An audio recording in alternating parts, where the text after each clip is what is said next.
John, how are you doing? All right, I just wanted to compliment you on your comments about South Africa in terms of Mandela. People tend to sanitize people. They don't know the gray areas of a person's life.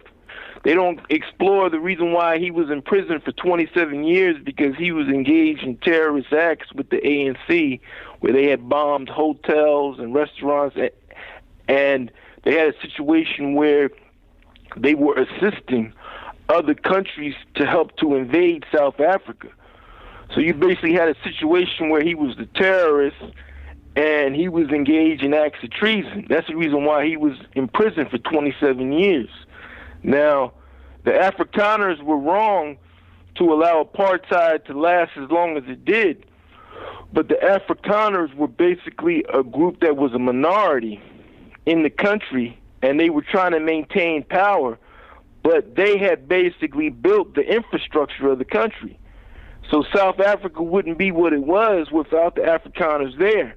But people think that the Africans just gave up the country to the Afrikaners. No, the Dutch fought wars for over 100 years with the Zulu nations to basically take the land. So it was a situation where the Zulus lost the land in different conflicts that had occurred over generations. And these are the things that, and people also don't realize that Mandela was a Marxist and he was an atheist. And these are things that so-called black Christian folk don't want to recognize. Now, the man lived a long time. He had a great life. He lived to 95.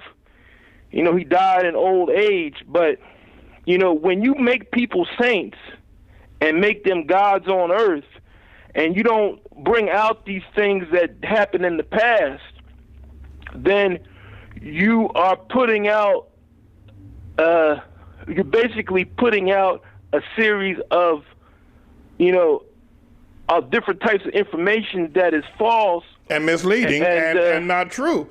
Right, and it's not true. It's historically inaccurate, and it will tend to influence black people's mind in the wrong way. Mandela was a terrorist. I've been to South Africa. I've been to Pretoria. I've been to Johannesburg. I've been to Cape Town. I got to tell you, it's one of the more beautiful, Cape Town, one of the more beautiful cities on the entire planet. But it wasn't built by the Zulus. It was built by the Afrikaners. You're absolutely right. Over a series. And then also, I wanted to add I also wanted to add that in the city of Johannesburg, several of the five-star hotels have had to close because the people they had as customers were being targeted by robbers that were inside the city. And now they have a situation where the crime rate is so high that a lot of the international visitors have to have private types of protection whenever they go in different parts of the country. And a lot of the Afrikaners that still remain, they have to hire private security firms to protect their properties. They have to have all types of weapons on their property because many of their family members have been raped and killed inside their homes. So you basically have a situation where the country is out of control now in terms of the crime rate. And it's starting to affect the tourism industry because people who are international tourists are hearing about these robbers and these criminals that are currently in South Africa that are starting to prey on people who happen to be traveling from other countries. Effectively, South Africa is not a better place as a result of Mandela being the first black president. We know that. The place is now becoming a dump, which is consistent with it's becoming the Detroit of actually it's still better than most of the other nations, and because the Afrikaners did build it. The issue here, John, is that Mandela was a terrorist. The ANC, the African National Congress, is still terrorizing white people, still using terrorist activities. I don't support apartheid. I never have. However, on the other hand, what I have always stated consistently is that the Dutch Afrikaners won that nation in battles over a period of 100 years. Right. And as a minority, they had the right. When we take over nations, nobody tells us that we can't keep the nation. And apartheid was simply a governmental procedure, as you so well and eloquently stated, to maintain power. So Mandela became a terrorist and using the communist Marxist countries to invade South Africa. Mandela was involved in killing black people, killing Zulus, killing Christians, in order to be able to gain a foothold as to try to overthrow the Afrikaners. Yet you got all these people praising him as if he's some sort of a saint. It's ridiculous. It is utterly preposterous. Yes, and that's the reason why Mandela would always stand with people like Castro and other people who were recognized communists around the world, because he was in that same camp. I mean, and so, you know, it's kind of hypocritical for black Christian ministers to praise a man who was an atheist. I mean, this man was an avowed atheist most of his adult life, but yet you have black people who were Christians who were praising him, almost like he's a saint or a god or something. And I know that they know John. I know that Cornel West, who is supposed to be a Christian, I doubt very well if he is, but that's between him and the Lord. I know that these people understand that Mandela was a hardcore Marxist. And by hardcore, I mean he never acknowledged God. In fact, he disavowed that God does exist, and he's his own father, Mandela. And so for a Christian, and to state that this man is a saint and has done great works is just beyond belief. I want to see how, because they're going to have a big ceremony tomorrow there in Johannesburg, I want to see how Bill Clinton and Obama are going to deal with Castro, because Castro's going to be there. And a large number of other Marxist communist leaders throughout the spread of Africa, under the Patrice Lumumba, if you will, school, they're going to be there as well. I want to see how Bill Clinton and Jimmy Carter and George Bush and all that crowd of hypocrites are going to handle these communist Marxists on tomorrow at that ceremony, because they're going to be there, because Mandela was a Marxist par excellence. And also many of his wives engaged in those same type of execution techniques after he was placed in the prison.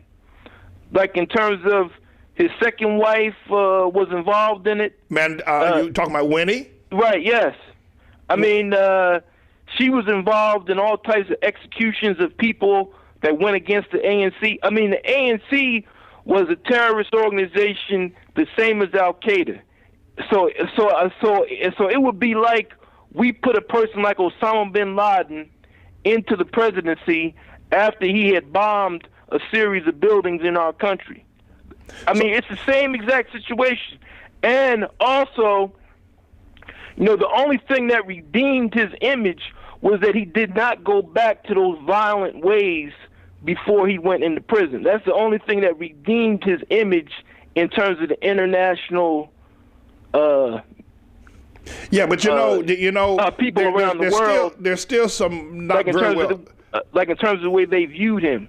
There's still some not very well published background information about Mbeki and Sisulu and even Zuma now. They all disagreed with Mandela's policies to cooperate with de Klerk on the whole matter of transition government.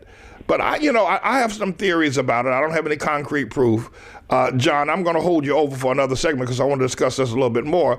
But let me put this out there for everybody to hear, and people can chime in. And John, you can stay on the line. Mandela was in prison for 27 years on Robben Island. Going back to the 60s. But he was never tortured. He was never beaten. And when he came out, he quickly united with de Klerk. the Secretary of State, de Klerk, I was in South Africa in 1985. Elizabeth and I met with him. And in fact, I was put by the group, I was asked by the group to stand before the Secretary of State, de Klerk, and ask him a question regarding apartheid. I had that honor, if you can call it that, back in 1985. However, but when he came out, he and de Klerk worked together. My theory is this, is that Mandela knew, and they had been years and years of negotiating to release him, that Mandela knew if he demanded an all-black rule, all-black government, that South Africa would fall like a lead stone so fast you wouldn't be able to watch it fall. He needed that white entrepreneurship, government leadership styles, because blacks are not capable of running a nation. And the further they have moved away from the assistance of whites, the more South Africa has fallen into decay. Right now, it is in a state of depression. And as you said, the five-star hotels have closed. Most of the major businesses have closed. Enterprise with the nation is gone. They're only doing business with the surrounding nations, Angola, Zimbabwe, and other nations. But most nations from around the world, some communist nations give them a little token of business, but they are pretty much a dying nation. And I believe that God hit them with AIDS. The advantage South Africa had was they had the infrastructure that the Afrikaners had built. You still have a group of Afrikaners that are still there that are engaged in business. Also, the Afrikaners had brought people from India, Asia, to serve as merchants to set up businesses in South Africa. That's the reason why South Africa was able to become almost like a rainbow nation, because the Afrikaners had allowed these immigrants to come there. All true, all the time, the Manning report is sure to blow your mind. Just let